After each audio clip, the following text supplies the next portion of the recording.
వచ్చేసి ఇన్ఫ్రాస్ట్రక్చర్లోనే అర్బన్లోనే కొంచెం చూద్దాం. హౌసింగ్ ఫర్ ఆల్ అని ఒక స్కీమ్ ఉండే, మనకు అంతకుముందు ఇందిరా ఆవాస్ యోజన ఉండే 1985లో. రూరల్ ఏరియాస్లో అందరికీ కొందరు మనీ ఇస్తారు పూర్ ఫ్యామిలీస్కి హౌస్ కట్టుకొని. తర్వాత రాజీవ్ రెన్ యోజన ఉండే, అర్బన్ ఏరియాస్లో హోమ్ లోన్ ఇంట్రెస్ట్ సబ్సిడీ ఇస్తుంది పూర్కి. తర్వాత మోడీ గవర్నమెంట్ ఇవన్నీ రీస్ట్రక్చర్ చేసి ప్రధానమంత్రి ఆవాస్ యోజన అన్నట్టు.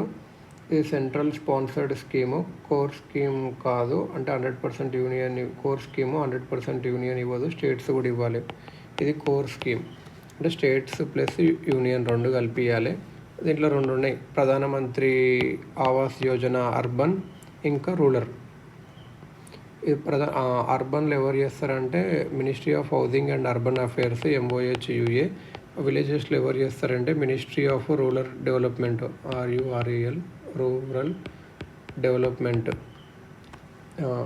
దీంట్లో అర్బన్లోనేమో 5 కాంపోనెంట్స్ ఉంటాయి. ఒకవేళ ల్యాండ్ ఉంటే 1.50 lakhs వస్తుంది బిల్డ్ చేసుకోవడానికి, రినోవేట్ చేసుకోవడానికి. If a builder is keeping 35% apartments quota for EWS, then builder gets subsidy. ఇంకా స్లమ్ రీడెవలప్మెంట్ కూడా ఇందుకే వస్తుంది. క్రెడిట్ లింక్డ్ సబ్సిడీ స్కీమ్స్ ఏంటివంటే యాన్యువల్ ఇన్కమ్ బట్టి బెనిఫిషరీస్కి ముగ్గురు economically weaker sections, low income groups, middle income groups అలా ఉన్నారు అన్నట్టు.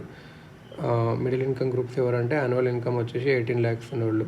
ఈ గ్రూప్స్కి ఇంట్రెస్ట్ సబ్సిడీ ఇస్తారు లోన్ అమౌంట్స్ మీద, కొంచెం ఒక ఇన్ని lakhs వరకు అని చెప్పి. గవర్నమెంట్ ఏం సెటప్ చేసింది అంటే credit linked subsidy service Awas అని ఒక పోర్టల్ పెట్టింది, CLAP clap portal. Credit linked subsidy service app services Awas portal పెట్టింది. బెనిఫిషరీ దాని అప్లికేషన్ని ట్రాక్ చేయొచ్చు రియల్ టైంలో. ఇంకోటి ఏంటంటే అఫోర్డబుల్ రెంటింగ్ హౌసింగ్ కాంప్లెక్సెస్ చూద్దాం. అది ఇప్పుడు ఊర్లో విలేజెస్లో చూస్తే బెనిఫిషరీస్ అనేవాళ్ళు SCCC 2011 ప్రకారం ఐడెంటిఫై చేయాలి. గ్రామ సభ వెరిఫై చేస్తుంది, గ్రామ సభ వెరిఫై చేస్తుంది. They are giving money to build home. 1.50 plain ఏరియాస్లో, హిల్లీ ఏరియాస్లో కొంచెం పెంచుతారు. అడిషనల్గా వాళ్ళు బ్యాంక్స్ లోన్ కూడా తెచ్చుకోవచ్చు. మనీ అనేది beneficiaries bank account via Awas soft platform వెళ్తుంది అన్నట్టు. AWAAS SOFT సాఫ్ట్ వెబ్ ప్లాట్ఫామ్లో వెళ్తుంది. వేరే స్కీమ్స్తో కన్వర్జ్ చేస్తారు. స్కిల్ ప్రోగ్రామ్స్ కూడా ఇస్తారు అన్నట్టు ఊర్లో ఉండే బిల్డింగ్స్ కట్టే వాళ్ళకు. ఇది AHRC. ఇది ఏంటంటే affordable rental housing complexes. Ministry of housing and urban affairs. ప్రధానమంత్రి ఆవాస్ యోజన అర్బన్ కొత్త కాంపోనెంట్. ఇది 2020లో అయ్యింది. ఆత్మనిర్భర్ ఇన్సూరెన్స్ గవర్నమెంట్ ఏం చేసి అగ్రిమెంట్ సైన్ చేసుకుంది బిల్డర్తోన. Technically called as concessionary. బేసికల్గా ఏంటంటే బిల్డర్స్కి వ్యాకెంట్ గవర్నమెంట్ ల్యాండ్ ఇస్తుంది, పాతబడిపోయిన గవర్నమెంట్ ఇస్తుంది, డిలాపిటేటెడ్ కన్సెషనల్ లోన్స్ ఇస్తుంది, ట్యాక్స్ రిలీఫ్ ఇస్తుంది. బిల్డర్ హౌసింగ్ కాంప్లెక్సెస్ కడతాడు, 25 years రెంట్కి ఇస్తాడు వేరే చిన్న తక్కువ ప్రైస్కి మైగ్రెంట్స్కి, పూర్ పీపుల్కి. మైగ్రెంట్స్ ఇక్కడ ఉంటారు. వాళ్ళు యాక్చువల్గా జనరల్గా ఏంటంటే మైగ్రెంట్స్ ఇల్లీగల్ కాలనీస్లో ఉంటారు. సో దానివల్ల ఎక్కడో దూరం ఉండే కన్నా అక్కడ వర్క్ ప్లేస్కి దగ్గరగా ఉంటే కొద్దిగా బాగుంటుంది అని చెప్పి. ఇంకొక PMAYU అగ్నికర్ అని ఒకటి ఉంటుండే.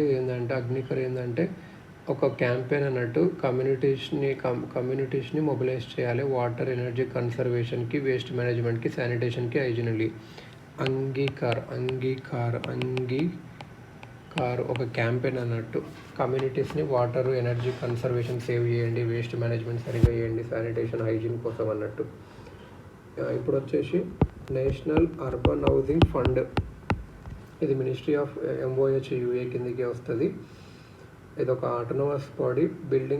Building materials and technology promotion council.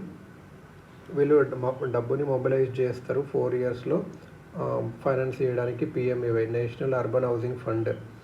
ఈ మనీ అనేది ఎక్స్ట్రా వస్తారంటే ఎక్స్ట్రా బడ్జెటరీ రిసోర్సెస్ EBRకి వెళ్ళి తెచ్చుకుంటారు. That is building materials and technology promotion council itself borrowing from market CPSEs for lenders without involvement of government. ఏం autonomous body? Building materials and technology promotion council ఇదే. And MOHUA రెండు కలిపి national urban housing fund అన్నట్టు. ఇంకో fund ఏంటంటే SWS form MIH fund. MOHUA LIC banks etcetera money ఇస్తాయి. SBI cap ventures limited దానికి ఒక non bank financial corporation. Special window for completion of affordable and mid income housing స్వామి investment fund అన్నట్టు. ఈ fund లోన్స్గా ఎవరికి ఇస్తుంది? లోన్స్ ఇస్తుంది స్టాల్డ్ ప్రాజెక్ట్స్కి, అఫోర్డబుల్ అండ్ మిడిల్ ఇన్కమ్ హౌసింగ్కి. Builder enable to finish project అయితే ఎక్స్ట్రా రూపీ వస్తేవి, సో ఫినిష్ చేయొచ్చు అన్నట్టు. SWA MIH స్వామి fund. Special window for completion of affordable and middle income housing. PM unauthorized colonies in Delhi Awas Adhikar Yojana. Ownership rights ఇవ్వడానికి ఎవరైతే ఉన్నారో అంతకుముందు ఢిల్లీలో. సస్టైనబుల్ హౌసింగ్ చూసుకుంటే world habitat award Odisha's Jaga మిషన్కి వచ్చింది అన్నట్టు. UK based organization in partnership with United Nation habitat, UN habitat ఉంటుంది. Bronze award given Odisha government's ఏ scheme? Odisha's liveable habitat mission, also known as Jaga mission. Jaga mission దీన్ని ఏమంటారు అంటే Odisha liveable habitat machine in partnership with Tata trust వీళ్ళు చేశారు అన్నట్టు. Urban slum డెల్లర్స్కి land ownership titles ఇస్తుంది, రోడ్ ఇస్తుంది, స్ట్రీట్ లైట్ ఇస్తుంది. గవర్నమెంట్ వాళ్ళ ఇల్లుస్లో కూల్ చేయదు. బెనిఫిషరీస్కి 30 square meter of land free of cost ఇస్తుంది. For the remaining land they have to pay as per state government price ఇది అన్నట్టు. సస్టైనబుల్ హౌసింగ్ కింద global housing technology challenge ministry of MOHUA కిందికి వస్తుంది. ఇది కూడా ఎక్స్పర్ట్స్ని, ప్రైవేట్ సెక్టర్ కంపెనీస్ని అడిగారు అన్నట్టు. Disaster resilient, environmental friendly, cost effective and speedy construction టెక్నాలజీస్ని డెవలప్ చేయమని చెప్పి పైలట్ బేసిస్లో కొన్ని సిటీస్లో ఇంప్లిమెంట్ చేస్తారు. Green housing technology challenge. Model tenancy act. ఇప్పుడు చూస్తే మోడల్ టెనెన్సీ యాక్ట్ ఏంటంటే RBI సర్వే ఏం ఫైన్ చేసిందంటే హౌసింగ్ అఫోర్డబిలిటీ అనేది చాలా తగ్గిపోయింది. పీపుల్ ఇన్కమ్ తగ్గిపోయింది. ఏదైతే రేట్లు పెరుగుతున్నాయో దానికన్నా ఇన్కమ్ అయితే తగ్గిపోయింది. ముంబైలో అయితే చాలా డిఫికల్ట్గా ఉంది. So it's not possible to అందరికీ ఇల్లు కట్టలేం కాబట్టి మనము రెంటల్ హౌసింగ్ని పెంచాలి. ఎస్పెషలీ మైగ్రెంట్ వర్కర్స్కి. కరెంట్ రెంటల్ లాస్ అనేవి అంత బాగాలేవు, చాలా ఓల్డ్ అయినవి.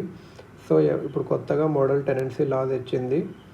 స్టేట్ గవర్నమెంట్స్ చెప్పింది అడాప్ట్ చేయమని చెప్పి. ఇది ఇందులో ఏముంటుందంటే properties rented for residential, commercial, educational use,